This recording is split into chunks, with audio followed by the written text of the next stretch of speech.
Samore Love Books. You have now tuned in to my If Loving You Is Wrong recap. Guys, be sure to subscribe if you have not yet done so. Also, be sure to share this video wherever you like to share videos. And don't forget to give that good old thumbs up right now so that you don't forget and we got it popping, okay? Alright guys, so if you haven't yet done so, be sure to check out Samore Love TV because that's where I have all my Love and Hip Hop ATL recaps are over there, okay? Alright. So, this episode was pretty darn good, right? Weren't you excited? Joey, it starts crazy where Joey is like pushing Lucian and calling him a dirty cop, and his mother comes and she's just like, stop it, what are you doing, stop it. And he was like, Quan said that Lucian stole his money and stole his drugs as well. And she, of course, doesn't want to believe it. She's defending him. But, like, later on, when he's talking to Natalie, after Joey cools down and Joey leaves, he does reveal to Natalie that, even though he really didn't want to, because he don't want her knowing too much, he does tell her, without really saying it, she kind of, like, had to fill in the pieces and kind of guess that it was actually Ed that did all of this stuff. Marcy, she's looking super cute in her little business outfit, her little business dress. Yes, boo. And she goes over, knocks on the door to Alex's house. And Alex, her stomach big. I was looking at her like, where the hell she get that thing from? But according to what I found out later on in the episode, it seems like a few months have passed by. Because I'm like, yo, it literally grew overnight, and I didn't even think she was that far along. So yeah, so we find out that her stomach is big now, and Marcy asks her, why didn't you tell me you was pregnant? She was like, because I didn't really want you, basically trying to say that she didn't really want her to go through that because she knew she was having difficulties trying to have a child. And Marcy's like, why didn't you tell me that it was, oh, it's probably because you didn't want me to know that it was Randall's. And she's like, it's not Randall's child. It's like, how you know it's not Randall's child? Because remember, she was keeping track. Oh, so she said. I feel like she's just making fake tracks. Like she has this thing in her book, but I feel like it's not accurate. I don't know. I just feel like, yes, things do happen where vasectomies do fail, but I just don't feel like it failed this time around. I feel like it's probably going to be Randall's baby. The kid is going to have some textured hair and some freaking pigment in his skin, and we're going to know that it is not Brad's child. That's what I'm thinking, but we're going to see. I'm still looking out to see what happens. So anyways, she asked her where was all the places that she had sex with her, and she was like, did you have sex in the bed, in her bed? That's when Marcy was asking Alex, and Alex is like, no, we didn't. And she was like, well, you might as well have, because you're in his heart. Even though you didn't have sex on my bed, you're in his heart. So she was like, she hates her, and she never really felt like she wanted anybody to die before, but that's the way she feels now. Like, she could give two F's what the heck happens to her. That's how she feels about Alex. I mean, who could blame her, right? I mean, that is tough to deal with, because she really and truly, you could tell she loves her husband with all her heart, and he loves somebody else. Even if he cares for Marcy, he doesn't feel as strongly as he does for Alex, and we can all see that already. He's like super infatuated by Alex. Like, for real. Ain't no lie, no joke about it. And if he find out that's his baby, it's a wrap. Like, you ain't gonna get rid of him. He's making sure that he tries to get joint custody or whatever the hell he needs to do in order to make sure that he is involved in her life. So now Randall's lawyer, he comes to see Esmeralda to ask her a few questions about Ed, because because Randall is now suing that precinct. And she's not really giving any details. And oddly enough, his car breaks down right in her driveway. So she kind of has to talk to him, but not really. Like, she invites him in, I guess, because it's the proper thing to do. And he's like trying to get into her head and you know, give her that mental F, you know, the good one too, where he's like trying to flirt with her, but then he's saying little things to kind of get her to kind of say it without saying it, type of thing. But she was smarter than him. She wasn't really playing that game. And I think she kind of was softening up to him when he got the call from his daughter, but she originally thought that it was like his wife or something like that, because he was saying, he was calling her honey, or her name is Honey in the phone. So Brad, he's upstairs getting dressed and ready for work, and he sees that, he looks out the window, he sees Randall like standing by the mailbox, not doing nothing, like just on some creep flow, standing there pretending that he's getting mail. And then out comes Alex, and he's just like stalking her, staring her down. So Brad comes downstairs, but he just kind of looks at him, and then he pretends like, oh yeah, he's getting his mail. I'm like, yo, Randall is creepy. I don't care what nobody says. He be doing some creep like flow stuff. Like, seriously. Those faces that he be making when he's mad at her, it's some warning signs. He look like he gonna kill off everybody. You watch. He gonna snap. The doctor gonna snap. I'm telling y'all.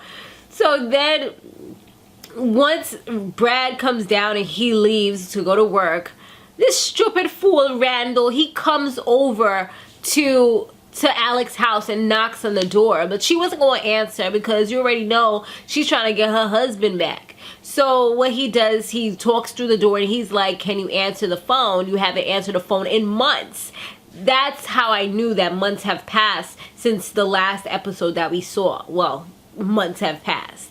So that was good that he kind of threw that in there, Tyler Perry, so that we could know, okay, there was some time that elapsed between the two. Because I was just sitting here like, but how her belly like literally grew overnight? Like, I know in a certain trimester your belly grows overnight, but I don't think she's in the 3rd trimester as yet. So how the heck is, what's going on? But now it makes a lot of sense. So kudos to him for putting that in there. So Alex, she's just like, are you crazy? Like, why are you calling me? And he's like, you haven't been accepting my calls. Because when he goes back to his house, he calls her and she finally answers. And he makes it clear that, like I said, months have passed. And then she said, he's like, how are you? And she's like, what the hell do you mean, how am I? I'm in hell right now. My husband wants to kill you.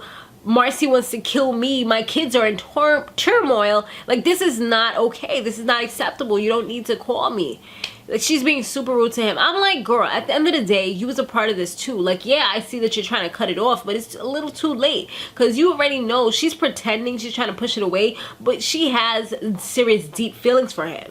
I don't think it was just solely based off of lust between them two. Maybe it started out that way, but I think that eventually it got into a place where they both care about each other, even though she's trying to deny it because she wants what's safe. She wants what is considered the norm, which is to be with your kid's dad. So anyway, while she's talking to him on the phone, it kind of seems like he was like losing it. He was just like, oh, because she was like, she doesn't care about him, she doesn't love him, and then he's like, don't say that. She was like, oh, that this was a mistake, and he's like, you're trying to say that we were a mistake? She's like, he's like, don't say that, that's not true. And she's like, yes, it is true. Like, she was saying anything and everything that she can say in order to hurt him. And then when she hangs up the phone, she calls back because she asked him why was it that he told Marcy that she's carrying his baby, because that was one of the main things that Marcy said when she came over. And he was just like, I did that because of what she said to me. And she didn't really want to know or care what it was that Marcy had said, but he took it upon himself to tell her anyway. He was like, well, she told me that she had sex with Brad. And she was just like in total shock and total denial, and she didn't want to hear that. That was not what Alex wanted to hear, because she can step out on the relationship, but no, he cannot. That is freaking horrendous. Ew, how dare he do something like that? And plus, that shows that she's not the only fish in the puddle, in the dirty puddle. You know, that kind of is like an eye-opener that, okay, he can go out and do something if he really wanted to do it. He just has chosen not to before.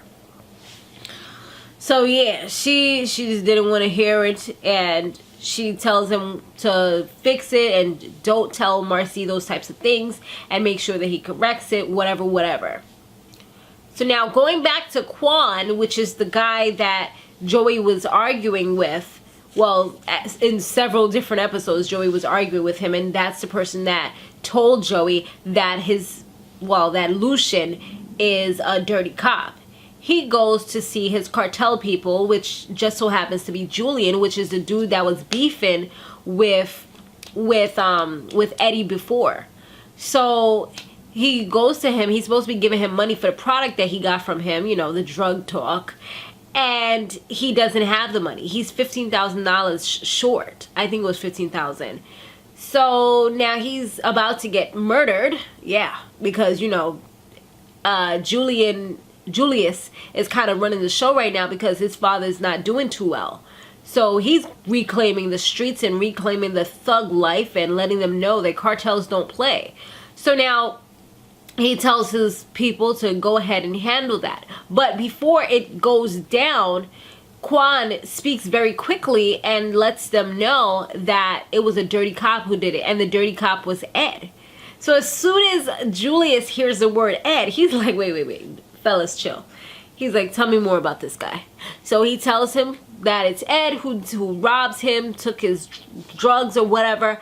And now he comes up with a deal. He says, well, you have to take his life. Otherwise, it's your life. And Quan is like, nah, but I don't kill cops. And he's like, well, you got to do what you got to do because it's either you or him. If you don't kill, you got to kill him today. If you don't kill him today, then you're going to get killed tomorrow. Dang, I mean, I wouldn't save nobody's life if I got to get killed. I mean, I'm just saying, like, the dude done robbed him. So that's putting you in a tough position. So he's like, all right. He's like, well, if you're not going to do it, get somebody who will. So that's exactly the plan. He about to go ahead and get somebody else to do it. So what he does is he ends up going to where Joey stays. You know, I mean, not where he stays, but the little restaurant where he works at, and has all his thug life people with him, sitting down, making a riot. So the girl that works there, she's like, yo, we're gonna call the cops. And that's exactly what he wants. He wants the cops to come on the scene. But Joey's like, nah, he's up to something. Because he was like, yeah, call the cops. I want to see Lucian. I want Lucian to come over here. And after he does that, like a little while past, they just sitting there waiting for Lucian and them to come. And when they do, honey child, let me tell you, they start walking up to the door. Lucian and Ed, they start walking up to the door. All of a sudden you hear shots is coming from, like, I guess they trying to do a drive-by. I guess some more of his peoples, they was like, whoo, whoo. They go down and shooting up the place. And that's pretty much where we left off at. Crazy episode, you guys. So yeah, I'm definitely trying to see if anybody got hurt. It kind of looked like maybe Ed had got shot, but not really sure. It doesn't look like anything happened with Lucian from the scenes from the next one that they showed. What's his name? Travis is going to be coming back to Kelly's life. So that's explosive, because isn't Travis a cutie? He was on America's Next Top Model. So I definitely know a little bit about him from watching the episodes. It was the last season where I forgot the guy's name. I think it was Christian, or I probably totally made that up. But yeah, there was a dude that won, but it wasn't him. But he was in the top like 10 or something like that. So he did pretty well in that season. And look at him now. You know, you ain't win, but you winning, boo. And yeah, so it looks like things are going to get really explosive. I think that's going to be either the season finale or there might be one more. I'm going to do the one for next week, but that's, if there's one the following week, I may or may not be doing it. We'll see. But yeah, and I'm in super HD, you guys, because as you know, my iPod isn't working too well. For some reason, it's like acting up, and it's working good, don't get me wrong. It's just that the sound, when I record videos and I upload it to YouTube, the sound is horrible. So I have to end up taking it off of YouTube, extracting it, and then editing it, and then re-uploading it, which is double the work. So I might as well just use this. But I'm going to end it here. Thanks, guys, for watching. Make sure that you have subscribed, because we got some amazing things coming up. And yeah, be sure to stay fabulous, live free, and soar limitless. I'll see you in the next one. Laters.